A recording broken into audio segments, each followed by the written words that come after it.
Caríssimos irmãos e irmãs, as leituras de hoje nos exortam à dinâmica humildade e orgulho. E infelizmente na nossa cabeça tem muito erro do que são essas duas coisas. Às vezes a gente acha que humildade é falar mal de si, que humildade é ser tratado como se fosse um lixo, ou simplesmente ter aparência de humildade. Tem muita gente que acha que humildade é ter cara de vitral de Santa Teresinha. Mas mesmo esses que têm cara de vitral de Santa Teresinha, podem de modo suave soltar o veneno. Então não tem nada a ver com isso. E o orgulho também, as pessoas entendem somente como o nariz empinado. E aí vira e mexe vem a famosa frase: eu não sou orgulhoso. Conte-me mais. Porque o orgulho é a raiz de todos os pecados. O padre vai falar ao longo dessa homilia. Primeiro, entender o que é humildade. Existem 3 palavras para designar humildade na Bíblia. Como você sabe, basicamente são 3 as línguas bíblicas. A língua do Antigo Testamento é o hebraico. O hebraico é mais ou menos uma língua que Jesus falava. Jesus falava aramaico, que é primo, que é perto.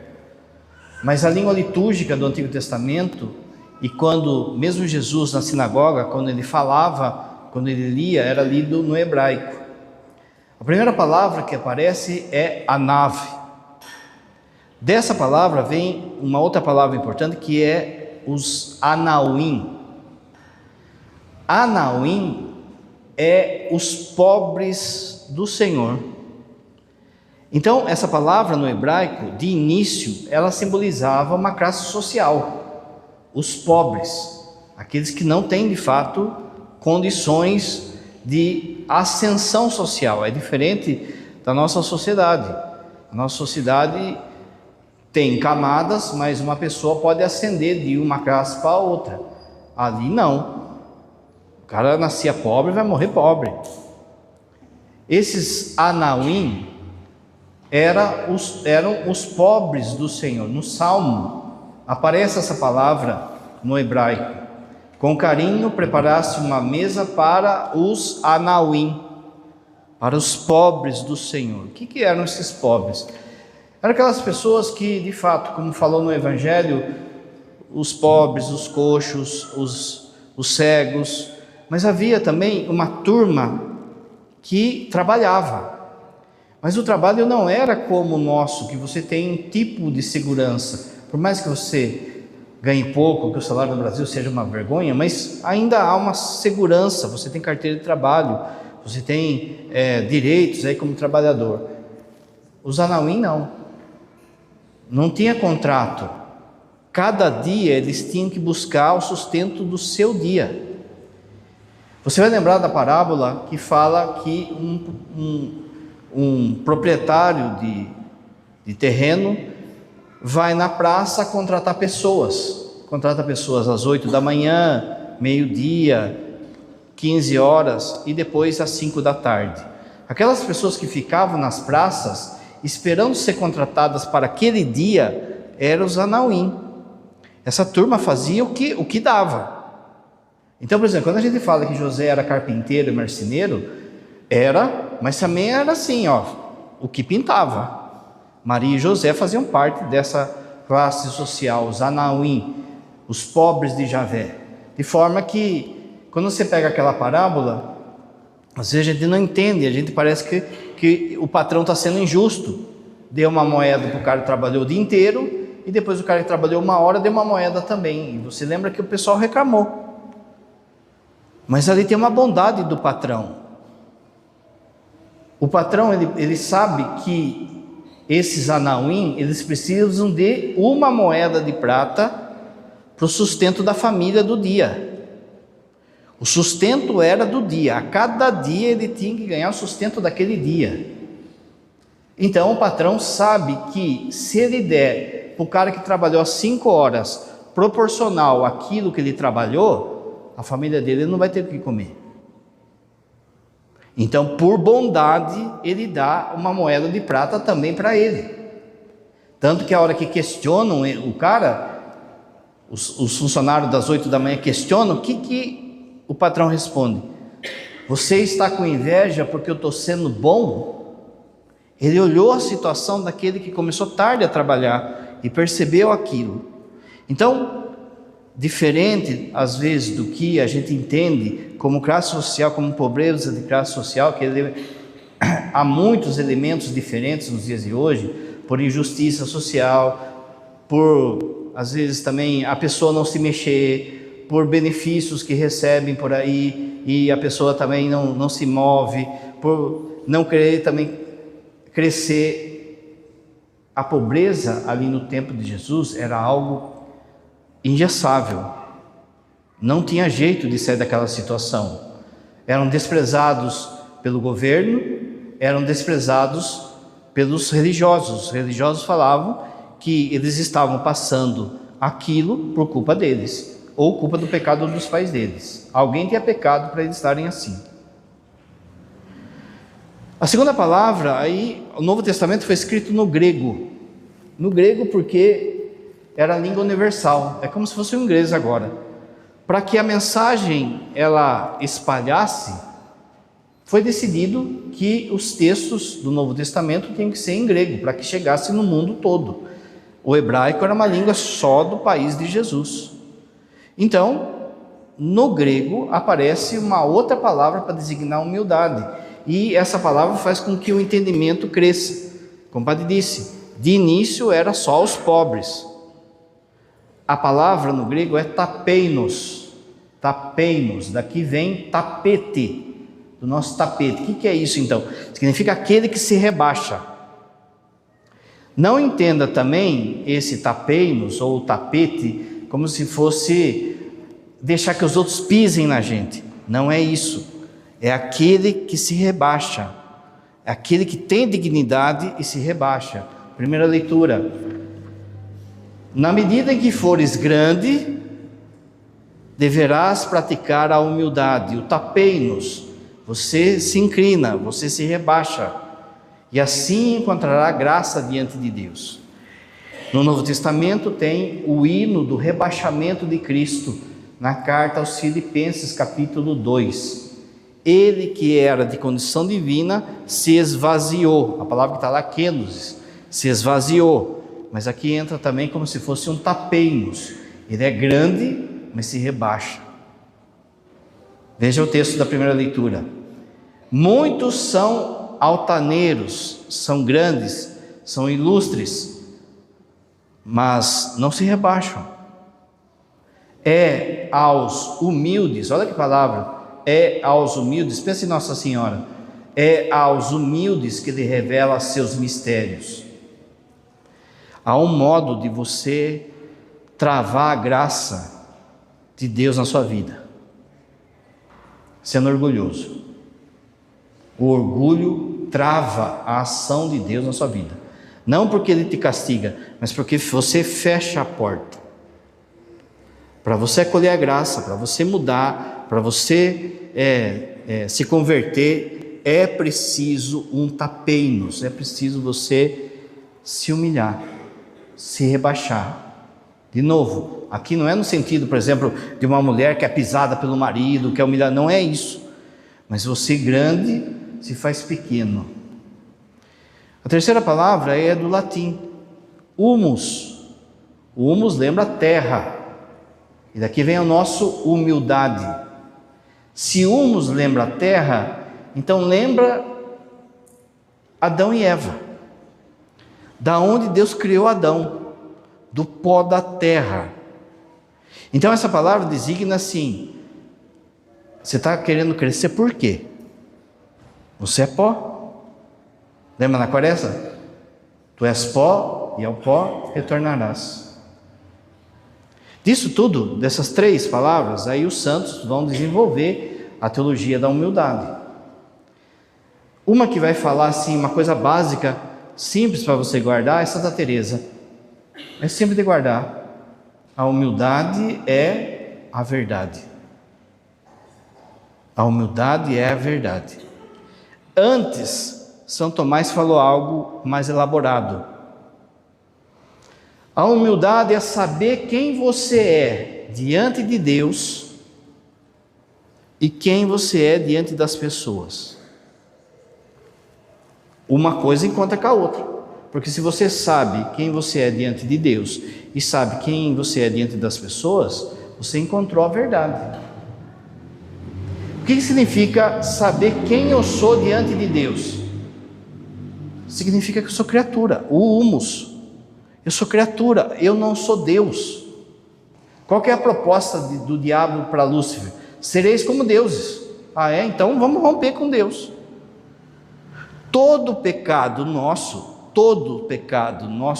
tem uma ação orgulhosa de querer ser Deus. Vou fazer do meu jeito. A nossa, presta atenção, murmuração, reclamação, questionamento, no fundo você não está se colocando no lugar de criatura. Se está se colocando no lugar de Deus, é como se falasse assim: Deus, o Senhor está fazendo errado, faz assim, assim é que eu quero. Mas de novo, eu não sou Deus.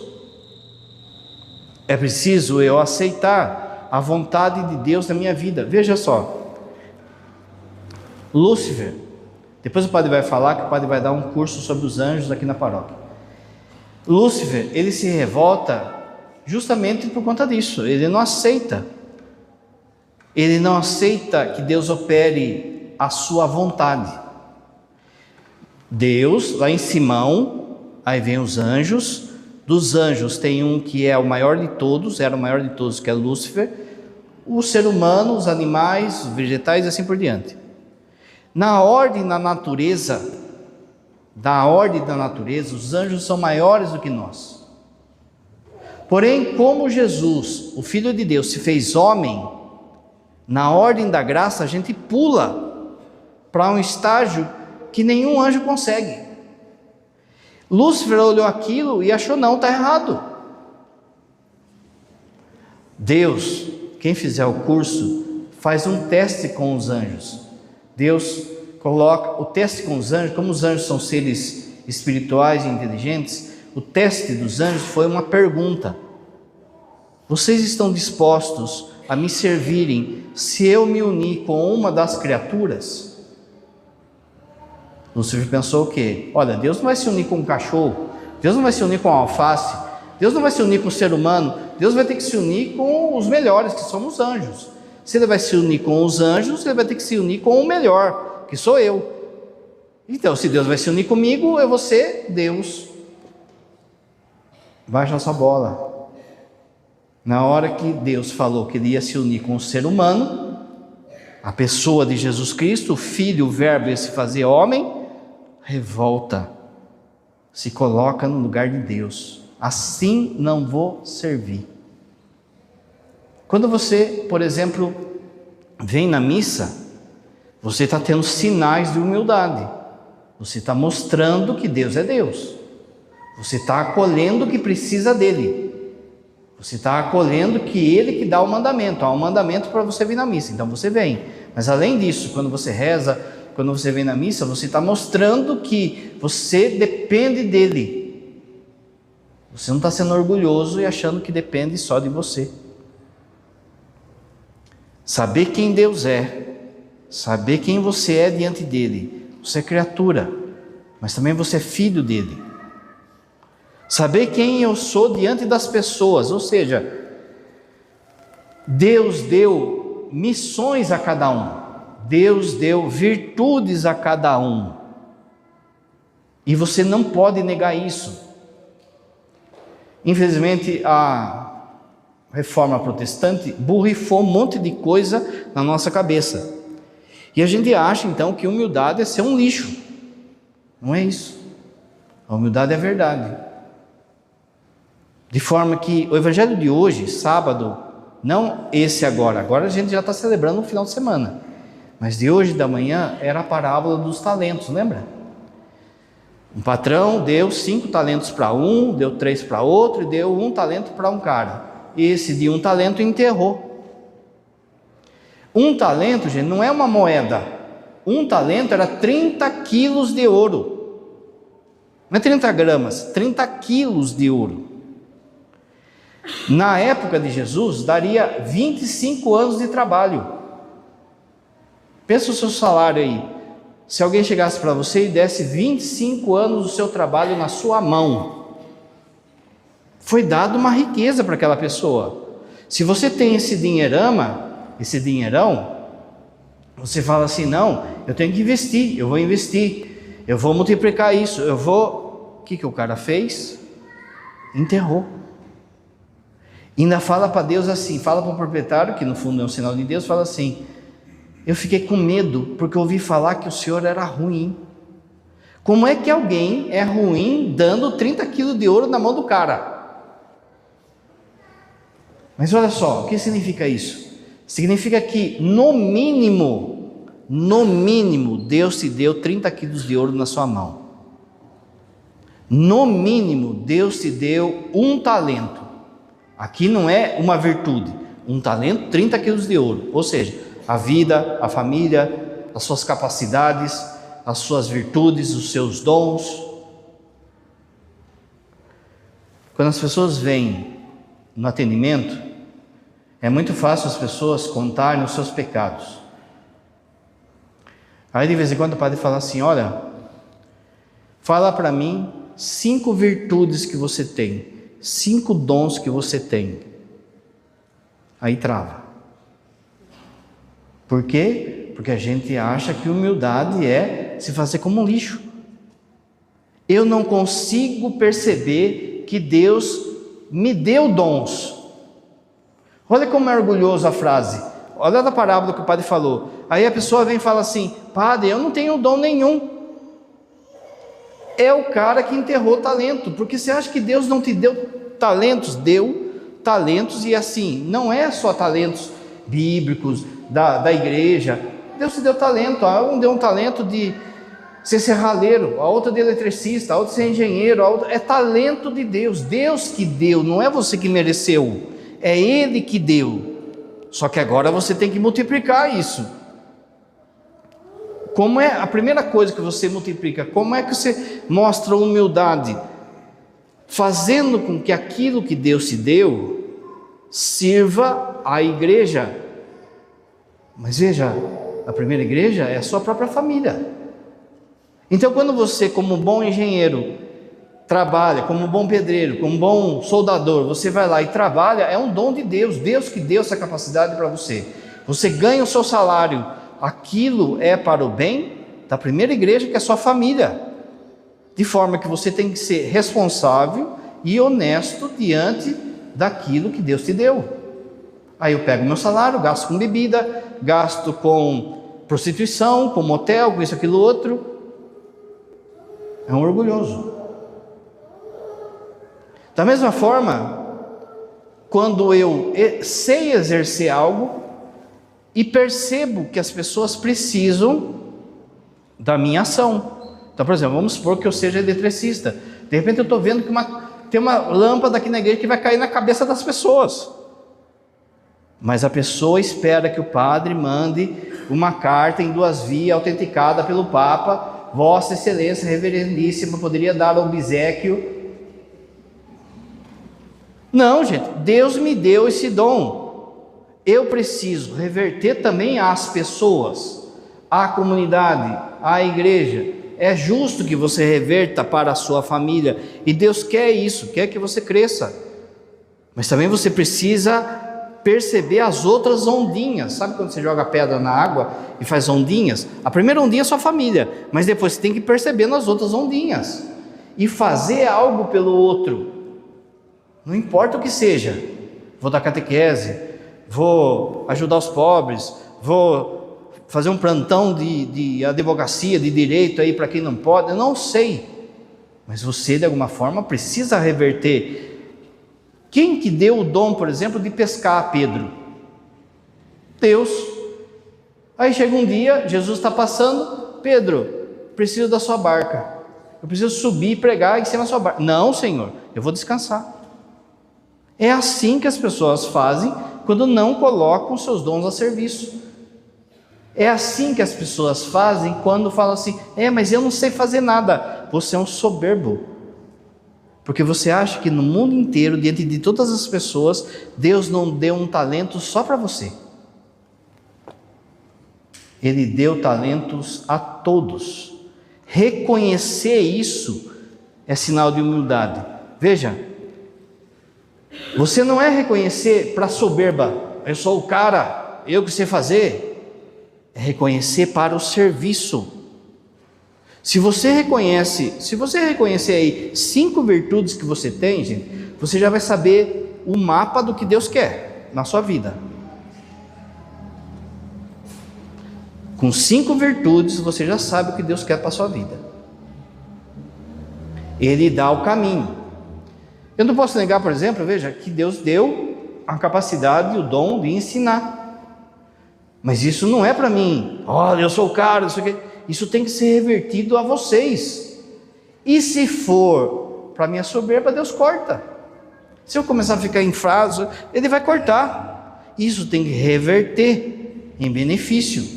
Eu não posso chegar aqui e começar a falar as coisas só para a turma pegar e falar assim: nossa, como esse padre é inteligente, como que isso, como aquilo outro. Eu tenho que olhar e pensar: bom, Deus me deu essa virtude. Quando as pessoas vêm e falam: padre, olha que legal a homilia, gostei da homilia, tal coisa. Obrigado, e ponto final, acabou. E também não ficar assim: não, meu, é falsa humildade essa. Você saber que isso vem de Deus, não é seu, é de Deus. Ele deu, Ele pode tirar, e você ser livre diante disso. Eu sei cantar bem, eu sei soldar bem, eu sei fazer isso, fazer aquilo outro. Veja, saber o que você tem que fazer é humildade. Pensa assim, vamos supor que eu estou numa palestra aqui, dando uma palestra. De repente chega o bispo. Eu tenho que saber o meu lugar. Ele é o bispo. O senhor quer continuar a palestra? Não, pode. Eu não posso chegar assim: bispo, senta aí para me escutar. Saber quem eu sou diante das pessoas. Da mesma forma, não é humildade se eu pego e falo assim: hoje eu vou sentar, hoje eu estou humilde, vou sentar e vou escolher alguém para falar na homilia, porque assim, por mais simples que um padre seja, na hora de pregação, é o padre que tem que falar. Você, pai e mãe, não é humilde quando você esconde maternidade e paternidade para ser amiguinho do seu filho. Para ser amigo dele, eu não corrijo, eu não falo, eu quero ser só. É orgulho escondido isso. Quando você vai lá e de fato exerce paternidade, exerce maternidade, exerce fidelidade no seu casamento, no seu trabalho, é humildade. A humildade é verdade. Eu sei quem eu sou diante de Deus e diante das pessoas. Eu tenho virtudes. Eu tenho limites, tem coisa que eu não sei fazer. Se eu chegar aqui e cantar, gente, vocês saem correndo. Você vê que eu nem canto, nem arrisco. Limite, eu tenho limite. Ninguém sabe fazer tudo. Como é que então a gente pode identificar se uma pessoa de fato é humilde? São Tomás vai explicar. Primeira coisa, o reconhecimento da verdade sobre si. Como o padre falou, é muito mais fácil a gente descobrir os nossos pecados, porque entrou na nossa cabeça que ser humilde é se achar um lixo. Não, você tem que saber dos seus pecados, saber dos seus limites, mas também saber que você tem virtudes. Tarefa, hein? Você vai pensar durante a semana em 5 virtudes que Deus te deu. Não é para perguntar para o outro, porque o outro é mais fácil de identificar as suas virtudes. É você que tem que fazer esse exame e, com humildade, Deus vai mostrar para você o mapa daquilo que você tem que fazer na vida. Você vai ver que não é tão fácil, porque tem um bichinho aqui dentro chamado orgulho. Segunda coisa, para ser humilde, submissão à vontade de Deus. Não fica questionando, não fica murmurando. Ele é Deus, será que Deus erra? Santo Agostinho fala assim: Deus não engana, nem se engana. Mas aí eu fico questionando a vontade de Deus. Na hora, você lembra semana passada, a segunda leitura, Deus nos corrige como um pai corrige seu filho. Se ele ama seu filho, ele corrige. Na hora dói, mas depois você vê que foi bom. Não fica murmurando, não fica questionando, não fica reclamando. É um princípio de Lúcifer. Segunda coisa, a alegria quando esquecem da gente. A gente não quer ser esquecido, a gente quer ser sempre lembrado, quer coordenar, quer falar, quer ter o microfone, quer dar a última palavra, é o sabichão, é o mandão em casa, é não sei o que, meu. Quando de fato quando você puder, entra na internet, procura Ladainha da Humildade e presta atenção no que está lá. Você vai ver que é difícil rezar de verdade aquela oração. A oração é assim, do desejo de ser lembrado, livrai-me, Jesus. Do desejo de ser amado, livrai-me, Jesus. Por quê? Porque esconde as pessoas que ficam esmolando amor. Sabe aquele gato que fica esmolando amor? Do desejo de ser tido em conta, que as pessoas me valorizem. Veja, não é que você não pode ter esses dons, mas às vezes a gente fica buscando isso. Então, por exemplo, o padre vai e faz uma homilia aqui, o padre sabe que é bom, ele sabe que é bom, mas ninguém elogiou. Aí ele vai lá para um paroquiano e puxa um assunto que dá o link para o paroquiano e fala: padre, o senhor arrebentou hoje, né? Sabe, você fica esmolando, sabe? Você faz um portão lá, ninguém elogiou. Aí você vê, mas, sabe, eu cheguei lá, o portão, você começa a contar a história, só para ver se o cara pega no ar e fala: não, mas o portão foi demais. Isso aqui peneira se é de fato humildade ou orgulho. Obediência. Não existe humildade sem obediência. Tem gente que faz. O padre sempre costuma dizer que o pica-pau explica tudo, né? O desenho do pica-pau. A primeira coisa que eu lembro do pica-pau era aquele urso que pedia. Lembra? Ele ficava pedindo lá no piquenique. E aí ele era normalzão assim. Aí ele fantasiava a cara, abaixava o popô dele e assim. Aquela cara de drama, sabe? Aquela cara de drama assim. Meu, pode ter a cara do urso do pica-pau. É na hora da obediência que você vê se a pessoa é de fato humilde ou não. Ela não quer fazer, ela não faz, ou ela fica isás. Não adianta ter cara de Santa Teresinha, se eu não for obediente. O demônio, olha que coisa isso, o demônio até se disfarça de obediente, com a falsa humildade. Até se disfarça com a falsa humildade. Mas de obediente ele não consegue. O bispo, por muitas vezes, pede para a gente fazer coisas que... O bispo me chamou um dia e falou assim: padre, o senhor vai cuidar da pastoral de diálogo interreligioso. Eu falei: o quê? O senhor vai falar com budista, com mãe diz, eu? Tá bom. Acabou. Mas, Isás. Meu, que Isás, meu?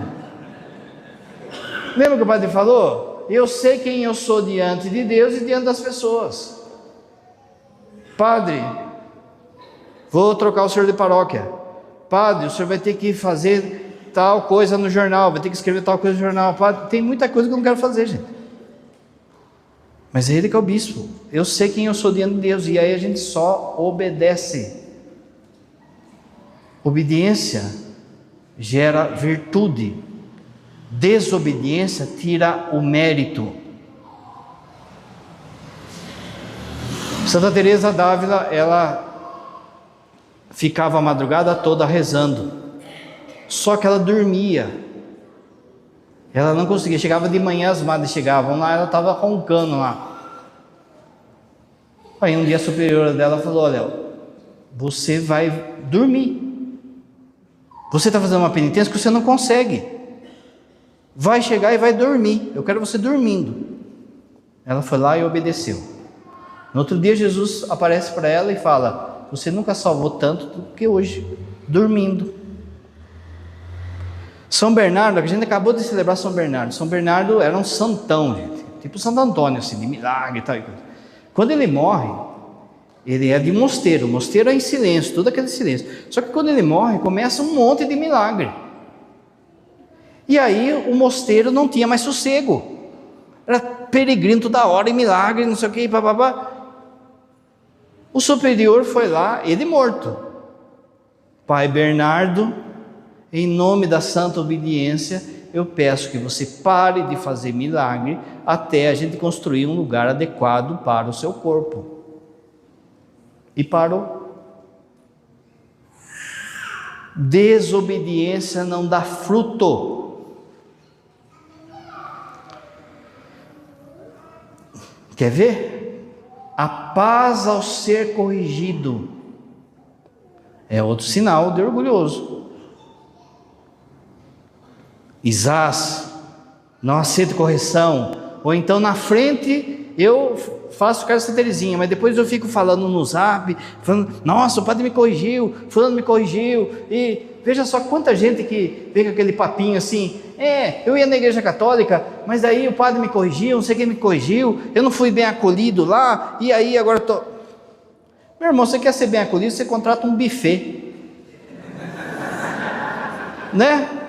Você vai ter coquinha, pão de queijo, bolinho de queijo, você contrata um buffet. Aqui você não está para ser acolhido, aqui você está para viver o mistério de Jesus Cristo, que passa pelo acolhimento.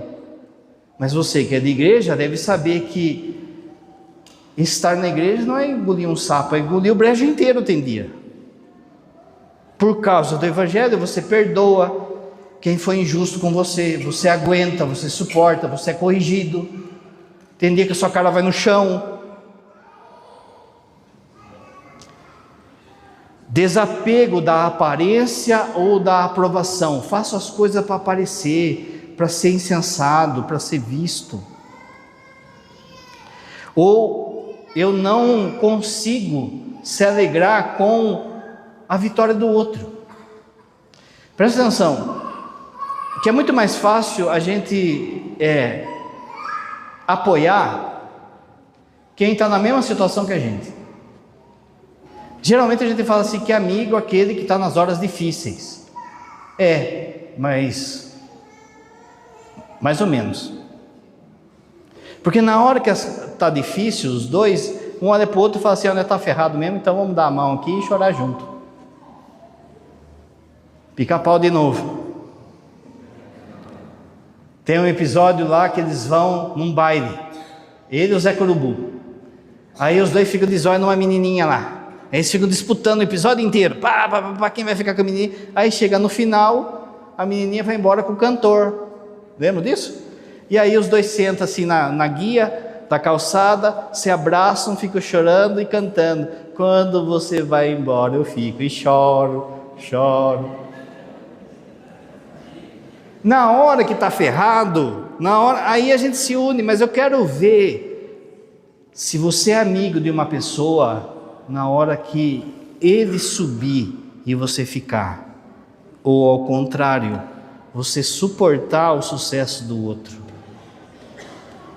você se alegrar com isso. Eu não fui escolhido, mas ele foi. Ele foi escolhido coordenador, ele foi promovido, você se alegra. Não, eu fico Era eu que merecia. E o cara é seu amigo ainda, hein? Imagine se não fosse. Sabe aquela pessoa, aquele jovem, vamos supor, que ele estava numa vida desregrada, estava na droga, aquela zoeira toda. Aí um dia ele se converte.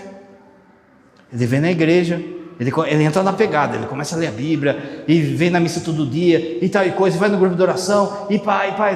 Aí passam 6 meses, chamam ele para dar o testemunho. Aí ele vai lá dar o testemunho, o povo chora, e é sensacional o que Deus fez na vida dele. Antes ele estava na calçada, e aí agora ele está ali, com a vida nova, vai casar, tal e coisa. Aí uma beata fala para a outra: nossa, você viu o filho da fulana, hein? Que mudança que Deus fez nele.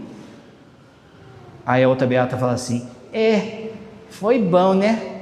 Mas, esse mais é porque ele está brilhando mais que uma pessoa que está há 20 anos na igreja e está sempre nesse azedume. Confiança total em Deus. Confiar em Deus é humildade. O padre tem falado: luxo não vai ter, mas o necessário Ele vai dar. Confie em Deus. Por outro lado, São Tomás fala das filhos do orgulho. Como o padre falou, talvez na hora que o padre falou que todo mundo é orgulhoso, você falou: eu não. Bom, aí já é um sinal já. O orgulho, gente, não é o nariz empinado. O nariz empinado é um sintoma. O orgulho é quando o meu eu quer estar em destaque, o meu eu quer prevalecer. Basicamente, de 3 formas ele quer aparecer. Aí sim, quando a pessoa quer ser mais do que os outros, é o pecado da soberba. Quando a pessoa se acha menos do que os outros, a falsa humildade. A pessoa não consegue reconhecer virtude, a pessoa se acha coitada, só ela que sofre, só ela que tem dor. Sabe reunião de véia, que ficam disputando quem tem mais dor? Ai, comadre, eu estou com uma dor na costa. Ai, eu estou com um bico de papagaio. Eu estou com o papagaio inteiro, fica disputando quem tem mais dor. Quanta gente que fica disputando desgraça. O seu amigo lá no serviço conta: olha, essa semana, olha, meu filho passou mal. Isso aí não é nada. O coitadismo, por quê? Para ser insensado, para a turma chegar e falar: nossa, como você sofre. Não, coitadinho, até Deus esqueceu de você. Quer ser mais? Quer ser menos? Abra seu ouvido agora. Quando eu quero controlar as coisas, quando eu quero que saia do meu jeito, na minha hora, senão o chicote estrala. Quando não sai como eu quero, eu brigo. Quando não sai como eu quero, eu falo mal. Quando não sai como eu quero, eu minto. O que é mentira se não contar a história de um jeito que me favoreça? O controle é o grande sintoma do orgulho. O nariz empinado, gente, é fácil de identificar, e aquilo já dá arrepio na gente, porque a gente já vê logo uma pessoa que, sabe, narizão empinado, todo mundo já... O coitadismo também ninguém aguenta, sabe, o vampirão que fica lá, ó dia, ó céu, ó azar. Mas o controle, por muitas vezes, passa despercebido. O padre já falou, vou falar de novo. Cada um tem uma particularidade de virtudes, como o padre disse, para o benefício da igreja. Homem e mulher. Existem virtudes masculinas, existem virtudes femininas. Não quer dizer que a mulher não tem virtudes como a coragem, mas são próprias do homem. E assim vice-versa. Existe uma virtude sua de mulher, que é o cuidado. Deus te fez cuidadora. Só olhar para a Virgem Maria. Deus te fez cuidadora. Veja, você vai lá e cuida da casa, você dá vida à casa, dá vida às relações. É um beijinho lá que você dá no seu filho, no seu marido, você dá vida, você cuida. Assopra lá o ralado do joelho. Seu marido fala assim: para de chorar, engole o choro. Assim, você cuida. Só que se bobear, você mulher, se você bobear, vai virar controle. E aí sai de baixo. E aí é aquela coisa do professor Girafales. Só teve um dia que eu me enganei, quando eu achei que eu estava errado. Presta atenção, saiba pedir desculpa, homem e mulher. Fale a palavra, me desculpe. Não fica rodeando, sabe? Ou então fica assim, dando migué assim, vamos comer uma pizza, vamos o quê? Fale a palavra, me desculpe. Fale a palavra, eu errei. Você machão aí, fale, eu errei. Me desculpe, não vai cair um pedaço do seu braço. É humildade. Saiba por aquilo que você luta. Se você vai ficando pilhado durante o dia por bobagem, na hora que chegar uma guerra de verdade, existem guerras que a gente tem que entrar. Se você ficar pilhada por bobagem, na hora que tiver que usar de firmeza, vai virar grosseria. Você vai poder até estar com a razão, mas com o remédio errado.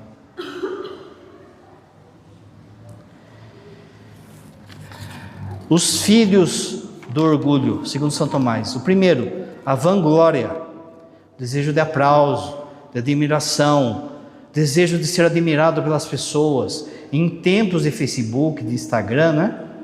De academia. Gente, um parênteses, vocês não têm noção o tanto de pecado proveniente da academia, de adultério em academia. Presta atenção se de fato é um ambiente. Quer fazer exercício? Vai fazer, mas vai lá nos horários que só tem véia, vai nos horários lá, sabe? Vai naquela academia lá que ninguém, sabe, do Serafim Rocha que tinha, lembra? Aqueles aparelhos tudo ferrujado, fica indo aí, sabe? Eu atendo confissão, estou falando, eu atendo confissão, gente. Desejo de parecer sábio, um monte de diploma, quer corrigir a igreja, ele acha que sabe mais do que a igreja, sabe mais do que Deus, corrige todo mundo. Desejo de ser elogiado, aquela pessoa que fica cavocando elogio. O desejo de sempre se achar desvalorizado. Tem uma frase em casa que é assim, ó: ninguém valoriza o que eu faço, quero ver a hora que morrer, chorar no meu caixão. Aí não vai adiantar não, né? Nem vou falar quem é, porque senão eu vou apanhar. Desejo de ser citado, sabe, de ser lembrado, de ser citado. Desejo de agradar a todos. Olha só, gente, o desejo de agradar a todos é orgulho. Meus irmãos, olha só, eu falei no primeiro dia aqui, minha missa vai demorar, mas eu não estou aqui para agradar vocês, eu estou aqui para levar vocês para o céu, é isso que Deus mandou eu fazer.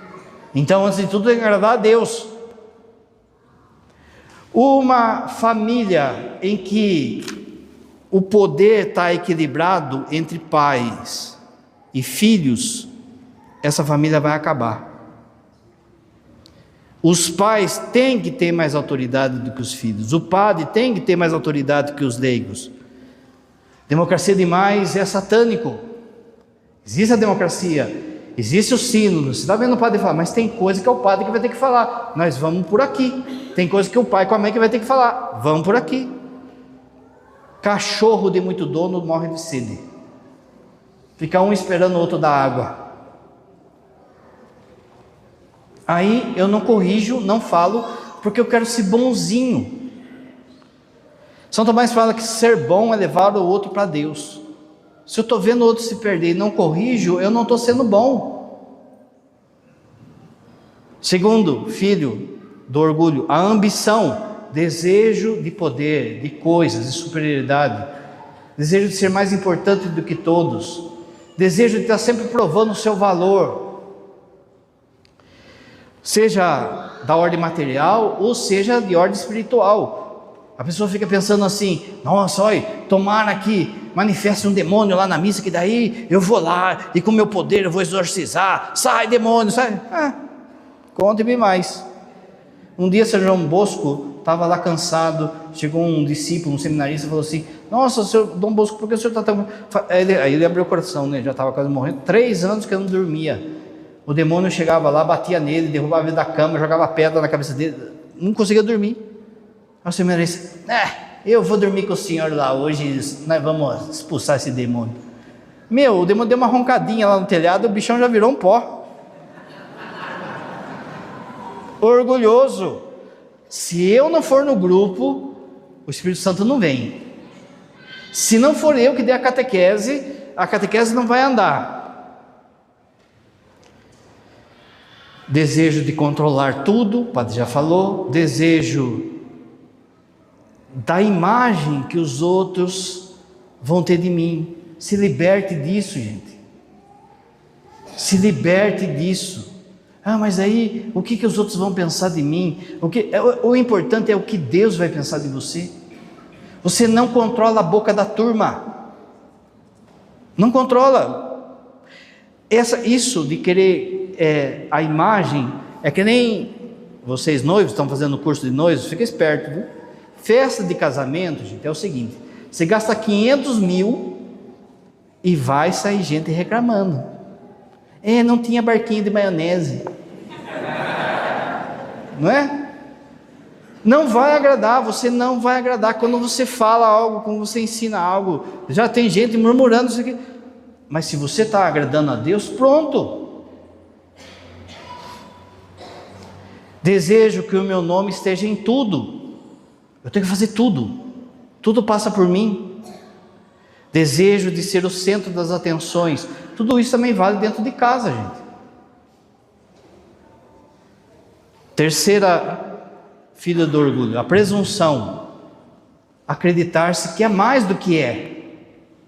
Esse menino seminarista foi presunçoso. Ele achou que Dom Bosco não estava dando conta com o diabo, ele achou que ele podia. Desejo de estar certo sempre. Desejo de ser consultado sempre. Mas também vocês não perguntaram para mim. Mas eu falei, não falei? Eu falei. Bem feito. Desejo de ser indispensável. Ninguém é insubstituível, gente. Amanhã ou depois dá um piripaque aqui no padre, vocês choram 2 dias, no 3º dia já tem outro aqui e a coisa anda. Ninguém é insubstituível. Desejo de nunca mostrar fragilidade. Você precisa mostrar o seu limite. A pessoa tem horror de mostrar que tem coisa que ela não sabe fazer, tem coisa que é o limite, ela erra. A pessoa não quer mostrar, ela cria uma capa de perfeição. O perfeccionismo espiritual, que é diferente de santidade, e aí gera escrúpulo. Todo dia pode falar disso, que tem um monte. A ansiedade provocada é presunção, é achar que eu controlo as coisas. E se, confia. No hebraico, na língua de Jesus, a confiança, existe uma palavra hebraica e uma palavra grega. A palavra grega, a confiança tem a ver com costurar. Você costura o seu coração no coração de Deus, isso é confiar. O coração de Deus vai para lá, você vai também. Mas no hebraico tem a ver com agricultura. Joga a semente e vai dormir. Porque se você ficar preocupado a noite inteira, a plantinha não vai crescer mais ou menos se você ficou preocupado. Mas a gente fica ali, e se, e não sei o que, e bababá, 2 da manhã, 3 da manhã, 5 da manhã. Desejo que todos percebam as virtudes que eu tenho. Quarto, está acabando, só tem esse mais um. Quarto filho do orgulho, a obstinação. Gente, isso aqui é doído, hein? É o coração duro. Para o mal do orgulhoso, não existe remédio, porque a pessoa não volta atrás. Ele é obstinado na sua opinião, no seu pecado. A dureza de coração que leva as pessoas para o inferno. A dureza de coração é um caminho que vai levar a pessoa ao pecado contra o Espírito Santo. Ninguém comete o pecado contra o Espírito Santo da noite para o dia, mas é um caminho de endurecimento do coração. Chega uma hora que ele não consegue voltar mais.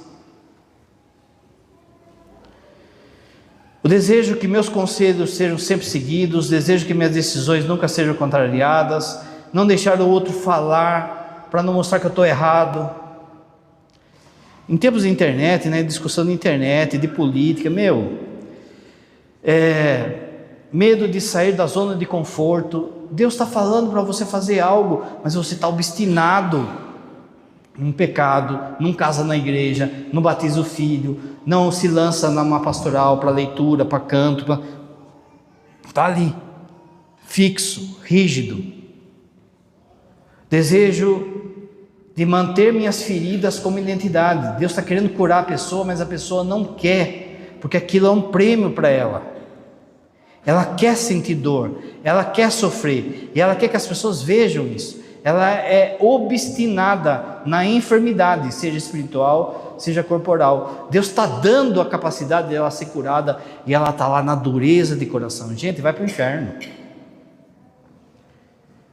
Por último, e é uma coisa que Jesus bateu a semana inteira, o último filho do orgulho, a hipocrisia, o fingimento de virtude. Veja, não quer dizer que a gente não erre. A hipocrisia não confunda com o erro. Quer ver? Veja, não é porque o padre é gordo que ele não tem que pregar contra a gula. O padre está sendo hipócrita, está lá o barrigão dele, ele está falando da gula. A hipocrisia é quando eu quero me passar de magro, ou então apontar o dedo na cara da turma, e eu não vejo o cisco em mim. O primeiro ouvido que escuta o que eu falo é o meu, a primeira correção é para mim. Então isso não quer dizer que você tem que esperar ficar perfeito, santo para pregar. Porque às vezes o demônio coloca assim, você vai pregar isso, mas você mesmo não faz. Tem muita coisa que eu ainda não consigo fazer. Mas o primeiro ouvido que escuta o que eu falo é o meu. É Deus falando, corrija-se. Agora, se eu pego e coloco uma máscara, ou então exijo do outro algo que eu massacro o outro com algo que eu não faço, não quero fazer, aí começa. A falsa modéstia, que espera elogio. O esforço de parecer mais espiritual do que sou. Isso aqui, se eu pudesse, não ia sair meia-noite daqui. Gente, olha só, o padre já falou. Existe um rito na igreja. Esse rito é a igreja que desenvolveu em 2000 anos. Se você está fazendo algo diferente da tropa, é você que está errado, não é você que é piedoso. Está ajoelhado em momento errado, está fazendo louvações na hora errada, está não sei o que. Se você está diferente da tropa, é você que está errado, não é você que está piedoso. Não é porque um comunga na mão, outro comunga na boca, outro comunga de pé, outro que um é melhor que o outro. Não é porque usa véu, não é porque modéstia, gente, não é se vestir que nem um vovó Mafalda. Da mesma forma, não é assim, vir pelada na igreja achando assim, não, mas o importante é o coração. Vaidade escondida em atos de caridade. A pessoa ajuda os pobres, mas para ser insensada. Se fazer de vítima, o padre já falou. Ressentimento, não perdoar as pessoas, é orgulho. Porque a gente erra. Eu tenho que perdoar e dar o perdão. Ser humilde. É assim que a gente dobra o coração de Deus. Está vendo? Se a gente examinar, tem um monte de elementos do orgulho no nosso coração. E ninguém vai conseguir tirar da noite para o dia. Por isso, Deus deixou 2 professores para nós, para a gente entender o que é humildade. José e Maria. Entra na escola deles, que você passa de ano. Fica na escolinha sua de orgulho, de falsa humildade, você vai ver onde vai parar. Entra na escola deles, olha para a vida deles, silêncio, humildade, obediência. O Senhor fez em mim maravilhas. Ela reconhece que Deus fez grandes coisas nela. De hoje em diante todas as gerações me chamarão bem-aventurada. Ela sabe que Deus deu talento, riqueza para ela, mas ela não fica soberba por conta disso. Que os 2, São José e a Virgem Maria, nos livre dessa desgraça chamada orgulho. Creio em Deus Pai Todo-Poderoso.